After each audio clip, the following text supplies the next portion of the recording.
Xosé Lois Martínez, primeiro alcalde democrático de Oleiros no posfranquismo.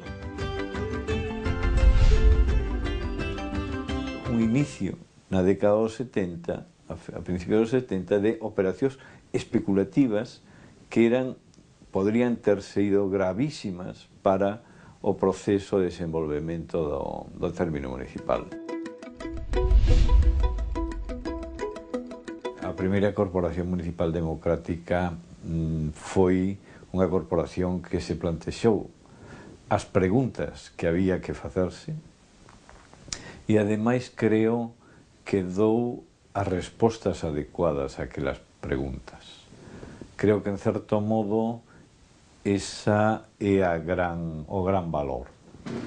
En primeiro lugar, porque aquelas preguntas non eran as preguntas para unha sociedade rural e agraria, xa eran preguntas para unha sociedade urbana. E, polo tanto, a gran pregunta que se fixo a primeira corporación municipal é a pregunta de que Oleiros, de que forma queremos que sexa Oleiros 30, 40, 50 anos despois. Esa pregunta só era posible darlle unha resposta a través do planeamiento urbanístico.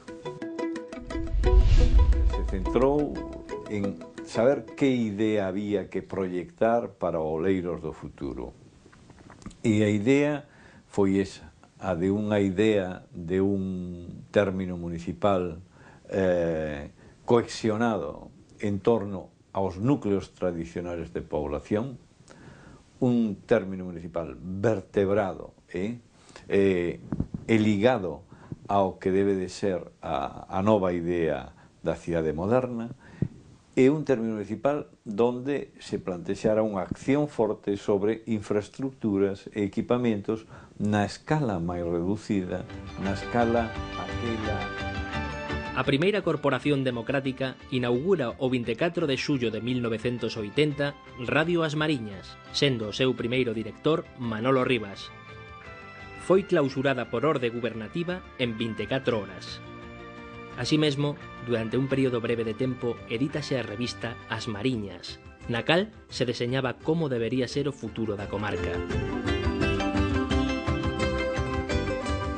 O nacionalismo galego condicionou desde as primeiras eleccións democráticas no ano 1978 o que foi o futuro do Concello de Oleiros. Primeiro porque o primeiro alcalde democrático de Oleiros foi nacionalista, Xosé Lois Martínez, e ademais impulsou o que foi o primeiro plan de urbanismo de Galicia, que condicionou tamén a posteriori o que hoxe é o Concello de Oleiros desde o punto de vista urbanístico. Mais adiante de todos estes períodos, digamos, que en outras forzas políticas por parte do nacionalismo e con representación institucional, coa creación da Asamblea Asamblea Local do Benegá no ano 1997 ou 98, dirixida daquela por Pastor Pintos, e o Benegá acometeu a súa primeira presentación a unhas eleccións no ano 1999, e no ano 2003 participou xa dun goberno levando as áreas de xuventude, deportes, turismo, normalización lingüística, e sendo eu daquela portavoz do BNG en ese goberno.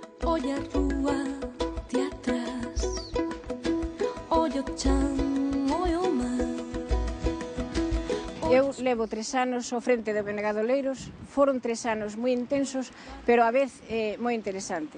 O primeiro que fixen foi poñerme en contacto cos veciños, ben a nivel particular como a través de distintas entidades, asociacións veciñais, deportivas, colexios, AMPAs, participando nas actividades de concello, para así, dende dentro, poder coñecer realmente o que había. Foi moi interesante porque, aparte de ver os problemas e as necesidades que había, vin que hai un grupo de xente traballando polo ben de todos.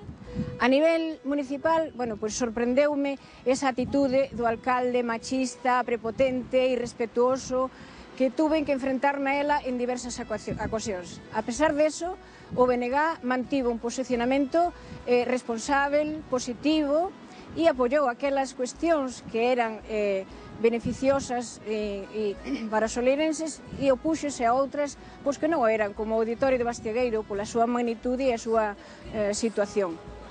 Apoiamos sempre as reivindicacións veciñais, como foi o caso de aquí, da Praia de Naval, no? Que levaban 9 anos os veciños intentando que arreglaran, que puxeran seguridade e ninguén lles fixo caso. Bueno, pois a partir de unhas concentracións que fixemos, iniciouse un período de expropiación que, polo que eu sei, a este momento xa está rematado. Entón, seguiremos para que estes accesos e a praia se sigan arreglando, sobre todo por seguridade e para que os veciños poidan pasar e poidan ver.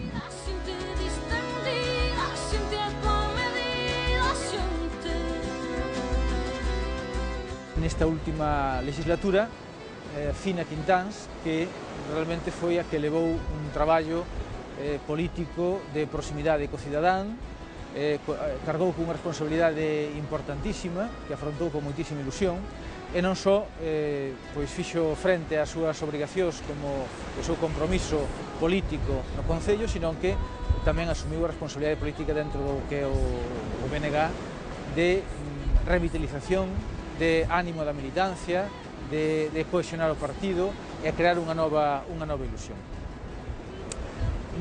Nestes últimos tempos, nestes últimos anos, a medida que o goberno municipal se foi facendo máis monocolor, foi perdendo tamén vitalidade e ese modelo inicial dun urbanismo progresista, avanzado, acaban aparecendo unha serie de eivas, sobre todo afloradas debido á crise, esta crise profunda económica que estamos a padecer agora.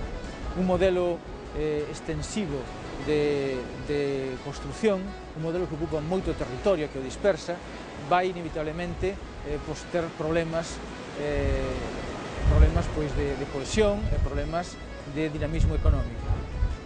Seguramente isto viuse agravado porque a pretensión do goberno das últimas legislaturas estivo seguramente máis preocupado, máis pendente da súa permanencia no poder, da súa enrocarse no goberno municipal, que en pensar en novas políticas que lle permitisen afrontar a nova situación.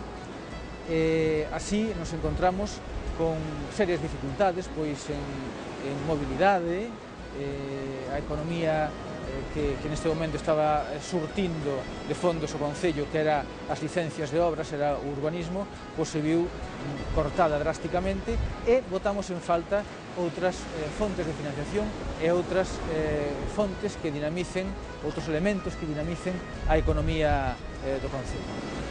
Neste momento aparece outra vez o BNG, está disposto a aportar novas ideas, disposto a facer frente ao seu compromiso con Oleiros, ao seu compromiso con Galiza e a facer unha política municipal diferente, innovadora, creativa e xa digo con novas ideas, porque desde os concellos se fai política municipal evidentemente, pero se fai tamén política de país.